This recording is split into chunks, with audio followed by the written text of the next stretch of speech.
दोस्तों, हमने एक नए पर्व की शुरुआत की है और इस नए पर्व में हमें अपने परिवार को एक बिजनेस परिवार के रूप में स्थापित करना है। मीरा क्लीनफील्ड्स लिमिटेड एक बिजनेस ऑर्गेनाइजेशन है जो सस्टेनेबिलिटी सेक्टर में काम करती है, जो सस्टेनेबल ईंधन, सस्टेनेबल फूड और सस्टेनेबल चीजें बनाती है। इनके मैन्युफैक्चरिंग यूनिट्स हैं, उनके ब्रांड्स हैं और वो मार्केटिंग की बहुत बढ़िया उनकी टीम है। उनके इतने सब प्रोडक्ट्स हैं और इनके ये सब ब्रांड नेम्स हैं। और इस साल में उन्होंने इन सभी को लेके अपने रिपोर्ट कार्ड में इतना टर्नओवर यानी इतना रेवेन्यू, इतना प्रॉफिट, इतना एबिटा का निर्माण किया। इस तरह से हमें अभी इस नए पर्व में खुद को साबित करना है। दोस्तों, एक पर्पस है, एक कारण है कि जिसकी वजह से हमने इतने बड़े परिवार का निर्माण किया है। हजारों उद्योजकों को अपने साथ जोड़ा है, लाखों किसानों को अपने साथ जोड़ा है। और वो उद्देश्य, वो पर्पस ये था कि हमें इस दुनिया को एक बहुत बड़ा सॉल्यूशन, एक स्केल में सॉल्यूशन तैयार करके देना है ताकि हम इस दुनिया को बचा सके इस बड़े संकट से। लेकिन इस बिजनेस के अभाव में, बिजनेस के ना चलते लोगों के कई सारे एलिगेशन हो सकते, कई सारी कहानियां हो सकती इतने बड़े परिवार को लेके। तो अभी तो सबसे पहले काम इस नए पर्व में करना है वो अपनी पहचान बनाना है। और पहचान बनाना है अपना एक बिजनेस ऑर्गेनाइजेशन करके कि एमसेल एक बहुत ही रेप्यूटेड, बहुत ही बढ़िया ऐसा बिजनेस ऑर्गेनाइजेशन है। उस रिपोर्ट कार्ड के साथ वो रेवेन्यू, वो प्रॉफिट, वो टर्नओवर जो करना है वो करके इस मार्केट में एस्टैब्लिश होना है बिजनेस ऑर्गेनाइजेशन करके। और एक बार वो एस्टैब्लिश होने के बाद हम फिर से अपना परिवार बढ़ाएंगे, फिर से पूरे देश में, हर राज्य में, हर तहसील में जाएंगे, पूरे देश का जो पोटेंशियल वहां तक लेके जाएंगे।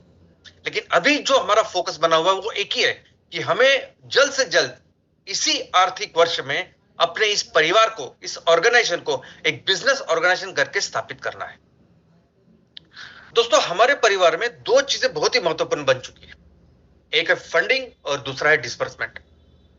तो दोस्तों, फंडिंग की तो आप बिल्कुल चिंता ना करें।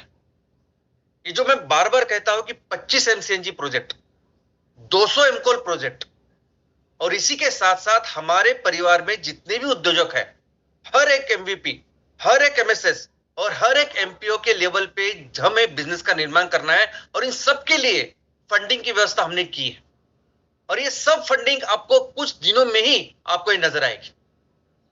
रही बात डिस्बर्समेंट की, तो डिस्बर्समेंट के लेवल पे हमने एक यंत्रणा का निर्माण किया है और वो प्रोसेस अनुसार इस डिस्बर्समेंट को पूरा करेगी। जो भी हमारी लायबिलिटीज है, रिफंड है, रिपेमेंट्स है और कुछ लायबिलिटीज हो सकती है, उसको पूरा करेगी। लेकिन इसके लिए हमने कभी एक सिस्टम का निर्माण किया, एक सिस्टम की शुरुआत की। और वो सिस्टम यह है कि अभी ये डिस्बर्समेंट, लायबिलिटी से रिलेटेड जो डिस्बर्समेंट है वो हर हफ्ते होगी। हर हफ्ते, हर गुरुवार हम डिस्बर्समेंट करेंगे, जिसकी शुरुआत हमने कल की। कल 30 लोगों से हमने शुरुआत की, अभी ये बढ़ेगी।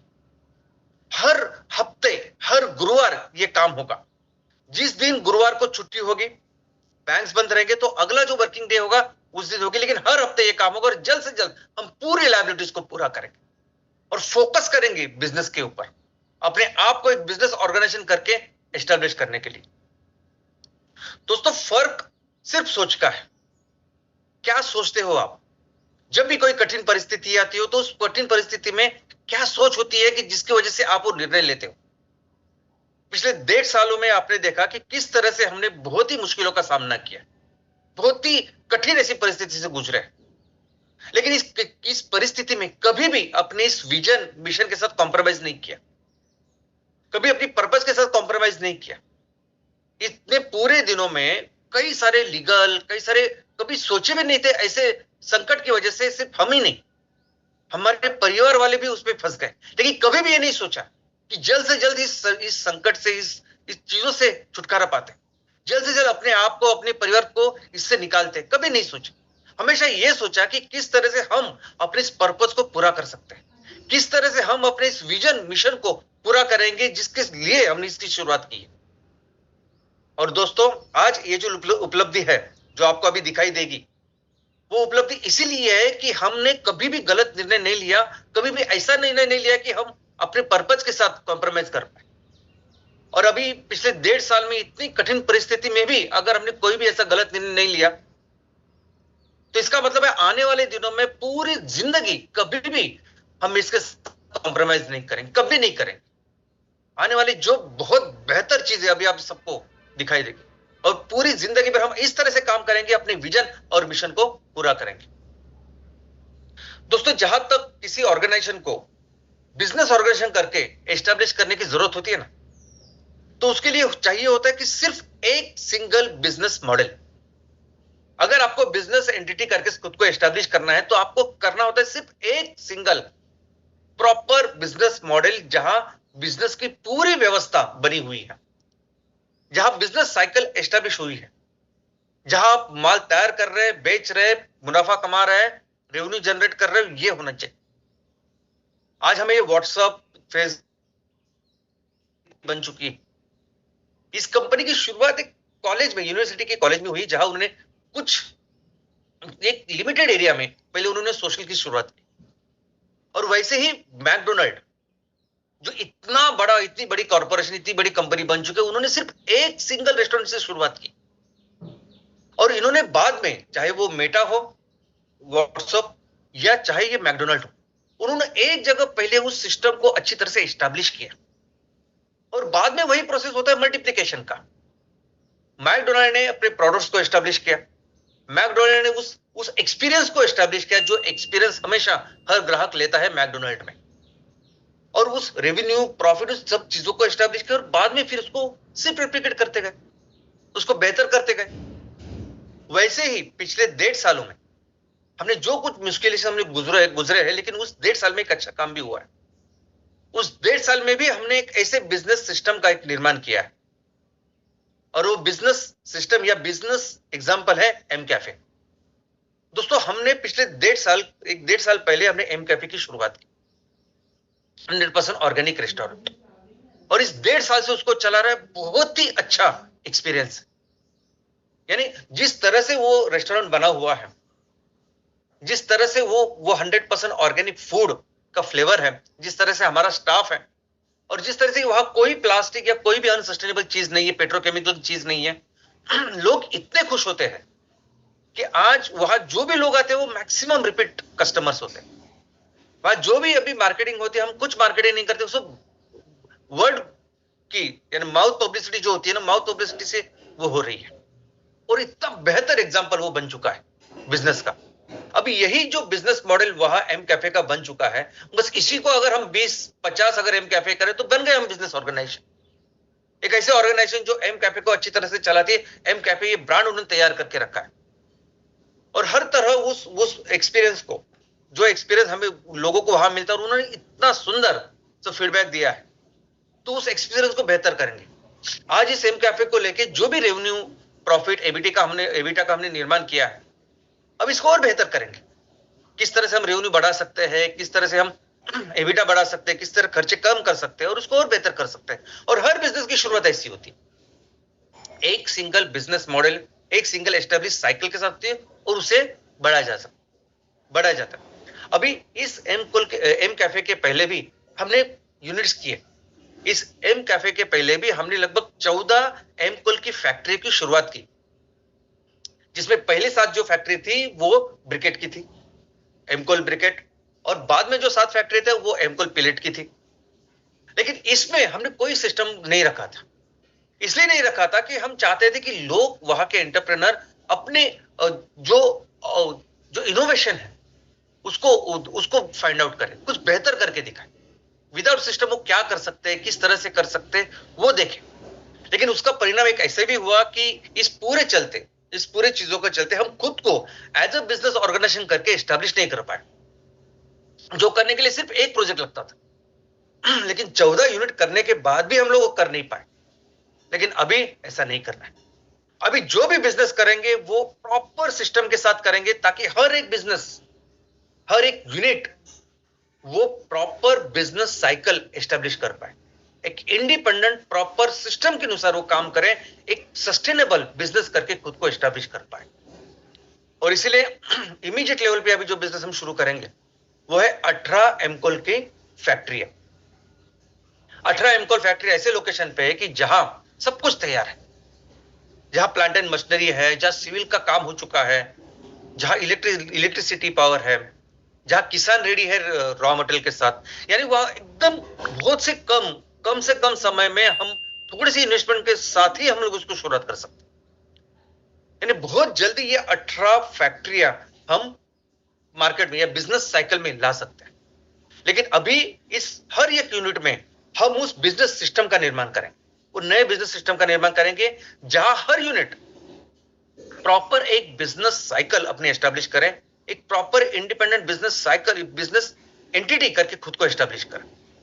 यानी हर फैक्ट्री में जो प्रोडक्ट तैयार होगा, जो एमकोल तैयार होगा, हर बैच के साथ उसके स्पेसिफिकेशन होंगे कि इस बैच में जो एमकोल निकला है उसके कैलोरीफिक वैल्यू ये है, उसका मॉइस्चर ये है, उसकी ऐश कंटेंट ये है, और वो प्रोडक्ट उस स्पेसिफिकेशन के साथ कस्टमर के पास जाएगा। कस्टमर को जो प्रोडक्ट मिलेगा उस प्रोडक्ट के स्पेसिफिकेशन की जिम्मेदारी हम लोग लेंगे। और इसीलिए अभी ये जो प्रोडक्ट बेचेंगे पूरे देश में इस ब्रांड के साथ बेचेंगे, एमकोल के साथ बेचेंगे, प्रॉपर एमआरपी के साथ, एक यूनिफॉर्म प्राइस के साथ बेचेंगे। अभी कोई भी फैक्ट्री कुछ भी अपने लेवल पे किसी भी रेट में नहीं बेचे, एक प्रॉपर एमआरपी होगा जिसमें पूरे देश में हम एमकोल बेचेंगे। भले ही आपकी फैक्ट्री, आपके फैक्ट्री का माल हम 100 किलोमीटर दूर जाके बेचें, लेकिन हम वैसा करेंगे।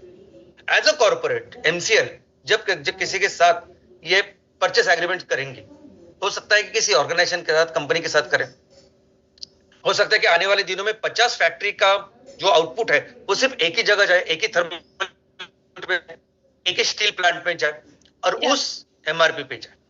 और ऑफ कोर्स इस एमआरपी से रिलेटेड जो कुछ हमारा प्रॉफिट का जो शेयर है वो उनके साथ करेंगे, हमारे जो वहां के उद्योजक उनके साथ करेंगे। सबसे महत्वपूर्ण, जो भी हम उस तहसील से, उस प्रॉफिट से हम जो भी पैसे हमें मिलेंगे, जो भी नेट प्रॉफिट हमें रहेगा, उसके 20% हम उस प्रदेश के लिए खर्च करेंगे। लेकिन देखेंगे कि हर एक यूनिट एक इंडिपेंडेंट बिजनेस एंटिटी करके खुद को एस्टैब्लिश करें उस नए सिस्टम के साथ। और ये सिर्फ 18 एमकोल की बात नहीं है, ये वो 200 एमकोल प्रोजेक्ट जो हमें अभी करने हैं और जिसके लिए हम पूरी तरह से तैयार हैं। हर उस यूनिट के ऊपर ये नए सिस्टम का हम निर्माण करेंगे। और दोस्तों, आपसे अपने ये जो पहला यूनिट है, इस साल का जो पहला यूनिट है, उसके ऊपर फोकस कीजिए। किस तरह से वो एस्टैब्लिश होगा, किस तरह से हम अपने बिजनेस साइकिल को एस्टैब्लिश करेंगे, उसके ऊपर फोकस कीजिए। इस साल आप ये करिए, अगले साल आपके ही तहसील में कम से कम 10 फैक्ट्री शुरू होगी, इसकी पूरी जिम्मेदारी हम लेंगे। क्योंकि ये जो प्रोडक्ट हम बना रहे हैं ना, ये एमकोल यानी जितना बनाएंगे उतना कम है, इतना पोटेंशियल इस मार्केट का है। और दोस्तों, ये बात सिर्फ एमकोल की नहीं, हर एक प्रोडक्ट के साथ हम करेंगे। अभी इस सस्टेनेबिलिटी को लेकर कई सारे प्रोडक्ट्स का निर्माण करना है। एक सिंपल प्रोडक्ट हो सकता है, सिंपल थैली एज अ प्रोडक्ट हो सकता है। अगर प्लास्टिक को एलिमिनेट करना है तो अलग अलग तरह की थैली हम तैयार करेंगे।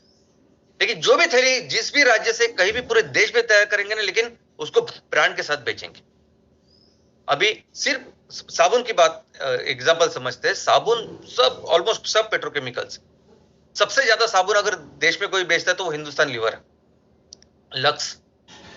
तो अगर हमें भी वो ऑर्गेनिक आयुर्वेदा बेस्ड ऐसे साबुन अगर बेचने हैं तो हम भी कुछ लिमिटेड ही वैरायटीज रखेंगे। ये भी हिंदुस्तान लीवर, प्रॉक्टर गैम्बल, ये जो लोग हैं, ये लिमिटेड उनकी वैरायटीज होती है, लेकिन उनको ही ब्रांड करके वो ज्यादा मार्केटिंग करती है और बेचती है। तो हम भी लिमिटेड वैरायटी रखेंगे, जो सर्वोत्तम साबुन हम बना सकते हैं देश में वो बनाएंगे, और हर राज्य में वही जो लिमिटेड वैरायटीज है उसकी मैन्युफैक्चरिंग करेंगे। मैन्युफैक्चरिंग लोकल रहेगी, मैन्युफैक्चरिंग वहां के डिस्ट्रिक्ट में, वहां के तहसील में, वहां के हमारे महिला उद्योग जो वो करेंगे। लेकिन पूरे देश में जम्मू कश्मीर से लेके तमिलनाडु तक हम जो भी माल बेचेंगे वो प्रॉपर ब्रांड के साथ उस रेट में बेचेंगे, ताकि हर ब्रांड के साथ भी, हर वो जो प्रोडक्ट है उसके साथ भी हम उस सिस्टम का एस्टेब्लिश कर पाए। कोई भी प्रोडक्ट हो उसको हम ब्रांड के साथ बेचेंगे और वो सिस्टम के साथ बेचेंगे। यानी जब हम प्रोडक्ट रेंज की बात करते हैं तो आज 90% जो प्रोडक्ट्स बन रहे हैं वो सब पेट्रोकेमिकल्स के, 90%। तो जो काम अभी आने वाले दिनों में हमें करना है, बहुत अलग अलग सेक्टर्स में करना है, बहुत अलग अलग वैरायटीज उसकी होगी, प्रोडक्ट्स वहां रहेंगे। टेक्सटाइल इंडस्ट्री भी बहुत बड़ी इंडस्ट्री, उसकी भी अलग अलग वैरायटीज है। तो हर चीज में हम अपना ब्रांड रखेंगे, लेकिन हम ये देखेंगे कि किस तरह से ये एक अकेला ब्रांड अपने आप में एज अ बिजनेस करके एस्टैब्लिश हो। अगर हम साबुन की बात करते तो एज अ साबुन का जो बिजनेस है वो अपने आप में एक सक्सेसफुल बिजनेस करके एस्टेब्लिश होना चाहिए। अगर हम कपड़ों की बात करें तो कपड़े का जो बिजनेस होगा वो अपने आप में एक बिजनेस एंटिटी करके एस्टेब्लिश होगा। इसका हम ख्याल रखेंगे, क्या कम है, क्या ज्यादा है, क्या हमें बेहतर करना, वो करेंगे। लेकिन जो भी बिजनेस करेंगे वो हम हमेशा अभी इसके आगे सिस्टम के साथ करेंगे। और इतना ही नहीं, हमें हर एक उद्योजक के लेवल पे बिजनेस करने हैं। अभी कौन से उद्योजक के लेवल पे कौन से बिजनेस करने हैं वो तो वहां की फिजिबिलिटी डिसाइड करेगी। कौन से वो बिजनेस है जो हमारे लोग अच्छी तरह से यानी आसानी से समझ सकते हैं, आसानी से कर सकते हैं। ऐसे सिंपल चीजों के साथ, ऐसे सिंपल बिजनेस के साथ हम शुरुआत करेंगे। तो अलग अलग लेवल के बिजनेस होंगे। हर एमवीपी के लेवल पे हमें बिजनेस की शुरुआत करनी है, हर एमपीओ के लेवल पे बिजनेस की शुरुआत करनी है, हर एमएसएस के लेवल पे बिजनेस की शुरुआत करनी। वो कोई भी बड़ी मैन्युफैक्चरिंग हो सकती है, कोई भी सिंपल बिजनेसेस हो सकते हैं, लेकिन हम ये ख्याल रखेंगे कि ये सिस्टम वहां भी हो। हर एक व्यक्ति जब भी बिजनेस कर रहा है वो independently as a business entity करके खुद को एस्टेब्लिश करे, इसका ख्याल हम रखेंगे। अगर एमवीपी भी अपने ग्राम पंचायत लेवल पे बिजनेस कर रहा है तो वो अपने लेवल पे जो बिजनेस कर रहे हैं वो अपने आप में सक्षम बन गया है, अपने आप में एक सस्टेनेबल बिजनेस चला रहा है, उसका ख्याल हम रखेंगे। अगर एमपीओ में अगर 10,000 मेंबर है और मिलके वो एक बिजनेस कर रहे हैं तो 10,000 सदस्य वाला जो एमपीओ है वो भी अपने आप में एक सस्टेनेबल, एक सक्षम ऐसे बिजनेस चला रहा है, उसका हम ख्याल रखें। और यही सिस्टम आने वाले दिनों में हम हर बिजनेस के लेवल पे करें। और दोस्तों, रिपोर्ट कार्ड हमें अपने आप को बिजनेस ऑर्गेनाइजेशन करके एस्टेब्लिश करना है। और वो कैसे एस्टेब्लिश होगा? तो वो होगा इस रिपोर्ट कार्ड से। लोग ये नहीं देखेंगे आप क्या कर रहे हैं, कैसे कर रहे हैं, कुछ नहीं। पहले देखते हैं आपका टर्नओवर, वो रिपोर्ट कार्ड जिसमें सिर्फ होता है टर्नओवर और एबिटा, सिर्फ ये दो चीजें होती है, यानी रेवेन्यू और प्रॉफिट, बस। और इस रिपोर्ट कार्ड में हमें सबसे अच्छा अव्वल नंबर लाने। सबसे अच्छी बात यह है कि हमारा परिवार इतना बड़ा है कि हम थोड़ा थोड़ा भी करें अगर इन सभी लेवल के ऊपर तो एक बहुत बड़े रेवेन्यू, बहुत बड़े नंबर्स का हम शुरुआत करेंगे। और इस रिपोर्ट कार्ड में ज्यादा से ज्यादा रेवेन्यू और प्रॉफिट का निर्माण हम करेंगे। ऐसा पोटेंशियल हमारा है, ऐसे प्रोडक्ट्स में हम लोग काम कर रहे हैं और ऐसी व्यवस्था के साथ अभी हम शुरुआत कर रहे हैं। और दोस्तों, सिर्फ बात बिजनेस की नहीं है, बात सिर्फ उस रिपोर्ट कार्ड की नहीं है कि जहां हमें ज्यादा से ज्यादा टर्नओवर और प्रॉफिट बताना है दुनिया को। हमें यह भी देखना है कि हम सिर्फ बिजनेस नहीं करेंगे तो बिजनेस के साथ हम वहां के आर्थिक और सामाजिक पूरी तरह से ट्रांसफॉर्मेशन करेंगे। आज की वहां की जो परिस्थिति है उस तहसील की, गांव की, और बिजनेस के बाद ये बिजनेस की वजह से हम जो 5E मिशन उसको हासिल करेंगे तो किस तरह से ट्रांसफॉर्म करेंगे हम अपने एरिया को, अपने क्षेत्र को, वो हम परफॉर्मेंस पूरी दुनिया को दिखाएंगे कि बिजनेस सिर्फ पैसे कमाने के लिए नहीं है, लेकिन समाज को किस तरह से हम बेहतर बना सकते हैं, उसके लिए बिजनेस का उपयोग किस तरह से हो सकता है, वो हम दुनिया को दिखाएंगे। और ये इसके लिए प्रॉपर ब्लूप्रिंट बना हुआ है। और जो पोटेंशियल लेके आज हम जिस देश में हमने जन्म लिया है उस देश का तो इतना पोटेंशियल है। हम सिर्फ अपना ये काम करें, हम सिर्फ अपने ग्राम पंचायत के ऊपर फोकस करें, अपने तहसील के ऊपर फोकस करें, पूरे देश में जब ये काम करेंगे तो उस प्रोसेस में अपने आप हमारा देश दुनिया की नंबर 1 अर्थव्यवस्था बनेगा। और सिर्फ अर्थव्यवस्था नहीं, इस तरह से हम ट्रांसफॉर्म करेंगे चीजों को कि अपना देश फिर से उस स्थान पर जाएगा जहां हमारा देश पूरी दुनिया का नेतृत्व करेगा।